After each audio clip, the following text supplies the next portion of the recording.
February 14ರಂದು Valentine day ಆಚರಿಸುವ ಪಾಶ್ಚಾತ್ಯರ ಕೆಟ್ಟ ರೂಢಿ ಭಾರತದಲ್ಲಿಯೂ ವ್ಯಾಪಕವಾಗಿ ಹರಡಿದೆ. ಪಾಶ್ಚಾತ್ಯರು ತಮ್ಮ ವ್ಯಾವಹಾರಿಕ ಲಾಭಕ್ಕಾಗಿ ಪ್ರೇಮದ ಹೆಸರಿನಲ್ಲಿ ಈ ವಿಕೃತ ಕಲ್ಪನೆಯನ್ನ ಪ್ರಚಾರ ಮಾಡ್ತಿದ್ದಾರೆ. ಯುವ ಪೀಳಿಗೆ ಭೋಗವಾದ ಮತ್ತು ಅನೈತಿಕತೆಯತ್ತ ಸಾಗ್ತಾ ಇದೆ. ವ್ಯಾಲೆಂಟೈನ್ಸ್ ಡೇ ಹಿನ್ನೆಲೆಯಲ್ಲಿ ಯುವತಿಯರ ಮೇಲಿನ ಕಿರುಕುಳ ಹಾಗೂ ಹಲವಾರು ಹಿಂಸಾತ್ಮಕ ಘಟನೆಗಳು ಹೆಚ್ಚಾಗ್ತಾ ಇದೆ. ಆದ್ದರಿಂದ ಈ ಬಗ್ಗೆ ಗಂಭೀರವಾಗಿ ಚಿಂತನೆ ನಡೆಸಿ ಸೂಕ್ತ ಕ್ರಮ ಕೈಗೊಳ್ಳಬೇಕೆಂದು ಚುನಾವಣಾ ತಹಶೀಲ್ದಾರ್ ಶ್ರೀ ದಯಾನಂದ ಅವರ ಮೂಲಕ ಜಿಲ್ಲಾಧಿಕಾರಿಗಳಿಗೆ ಮನವಿಯನ್ನ ಸಲ್ಲಿಸಲಾಯಿತು. ಶಾಲಾ ಕಾಲೇಜುಗಳಲ್ಲಿ ಮಾತ್ರ ಅಲ್ಲದೆ ಇತರ ಕಡೆಗಳಲ್ಲೂ ಇಂತಹ ಘಟನೆಗಳು ನಡೆಯದಂತೆ ತಡೆಗಟ್ಟಲು ಈ ಮೂಲಕ ವಿನಂತಿಸಲಾಗಿದೆ.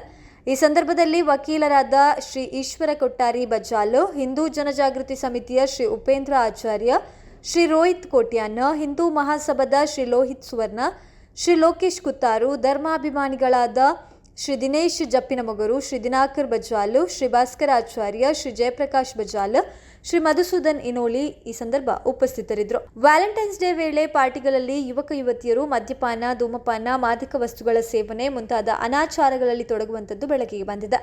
ಇದಲ್ಲದೆ ಈ ದಿನ ಗರ್ಭನಿರೋಧಕ ಸಾಮಗ್ರಿಗಳ ಹೆಚ್ಚಿನ ಮಾರಾಟವು ಅನೈತಿಕ ಸಂಬಂಧಗಳ ಹೆಚ್ಚಳವನ್ನು ತೋರಿಸುತ್ತದೆ.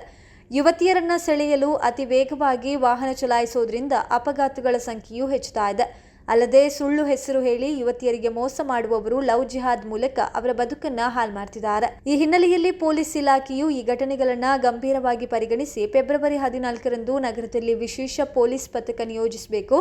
ಕಾಲೇಜು ಆವರಣಗಳಲ್ಲಿ ಕಾನೂನು ವಿರೋಧಿ ಕೃತ್ಯಗಳಲ್ಲಿ ತೊಡಗುವವರ ಮೇಲೆ ನಿಗಾ ಇಡಬೇಕು. ಅತಿ ವೇಗದಲ್ಲಿ ವಾಹನ ಚಲಾಯಿಸುವವರ ವಿರುದ್ಧ ಕ್ರಮ ಕೈಗೊಳ್ಳಬೇಕು. ಅಷ್ಟೇ ಅಲ್ಲದೆ ಆಪತ್ತಿನ ಸಂದರ್ಭದಲ್ಲಿ ಯುವತಿಯರಿಗೆ ಸಹಾಯ ಮಾಡಲು ವಿಶೇಷ ಹೆಲ್ಪ್ ಲೈನ್ ನಂಬರ್ ಅನ್ನು ಸಾರ್ವಜನಿಕವಾಗಿ ಪ್ರಕಟಿಸಬೇಕು ಎಂದು ಮನವಿ ಮೂಲಕ ಒತ್ತಾಯಿಸಲಾಗಿದೆ. ಈ ಒಂದು ವ್ಯಾಲೆಂಟೈನ್ ಡೇ ಅಂತ ಆಚರಿಸಿಕೊಂಡು ಮಕ್ಕಳು ಅವರ ಜೀವನವನ್ನೇ ಹಾಳು ಮಾಡುವಂಥ ಎಷ್ಟೋ ಘಟನೆಗಳು ಆಗಿದೆ. ಈಗ ನಿನ್ನೆ ಬಂದಂಥ ಒಂದು ವಿಷಯ, ಸುರತ್ಕಲ್ಲಲ್ಲಿ ಒಂದು ಹೆಣ್ಣುಮಗಳು PGಯಲ್ಲಿ, ಅದು ಕೂಡ ಅವಳು ಜೀವಶಾಸ್ತ್ರದಲ್ಲಿ ಒಳ್ಳೆ ಒಂದು ಕೋರ್ಸ್ ಮಾಡಿಕೊಂಡಿರುವಂಥ ವಿದ್ಯಾರ್ಥಿನಿ. ಕೇವಲ 3 ವರ್ಷ ವಿದ್ಯಾಭ್ಯಾಸ ಮಾಡಿ ಮತ್ತು 1 ವರ್ಷ ಅದೇ PGಯಲ್ಲಿ ಉಳ್ಕೊಳ್ತಾ ಇದ್ದಾರೆ. ಅಲ್ಲಿ ಒಬ್ಬ ಮುಸಲ್ಮಾನ್ನ ಪರಿಚಯ ಮಾಡಿಕೊಂಡು ಇವತ್ತು ರಿಜಿಸ್ಟರ್ ಮ್ಯಾರೇಜ್ ಆಗುವಲ್ಲಿ ತಲುಪಿದ್ದಾರೆ. ಮನೆಯವರಿಗೆ ಗೊತ್ತಾಗುವಂಥ ವಿಚಾರ ಇದು ಎಲ್ಲ ಆದ ಮೇಲೆ ರಿಜಿಸ್ಟರ್ ಆಫೀಸಿಂದ ಯಾರೋ ನಮ್ಮಂಥ ಕಾರ್ಯಕರ್ತರು ಅದನ್ನು ಮನೆಯವರಿಗೆ ತಲುಪಿಸ್ತಾರೆ. ಆವಾಗ ಎಚ್ಚೆತ್ತುಕೊಳ್ತಾರೆ. ಇದರಲ್ಲಿ ಮಕ್ಕಳ ಇಂಥ ಒಂದು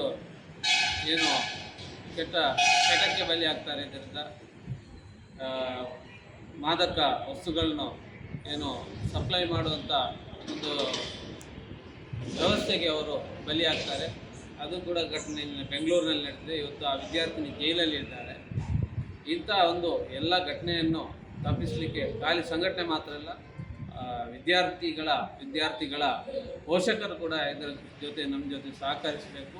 ಅವರು ಕೂಡ ತಮ್ಮ ಮಕ್ಕಳ ಒಂದು ಭವಿಷ್ಯವನ್ನು ರೂಪಿಸುವಲ್ಲಿ ಅವರು ಕೂಡ ಮಕ್ಕಳ ಒಂದು ಜವಾಬ್ದಾರಿಯನ್ನು ನೇರ ದಾರಿಯಲ್ಲಿ ಕೊಂಡೋಗುವಂಥ ಜವಾಬ್ದಾರಿಯನ್ನು ಕೂಡ ಅವರು ಕೂಡ ವಹಿಸಬೇಕು ಅಂತೇಳಿ ಸಂದರ್ಭದಲ್ಲಿ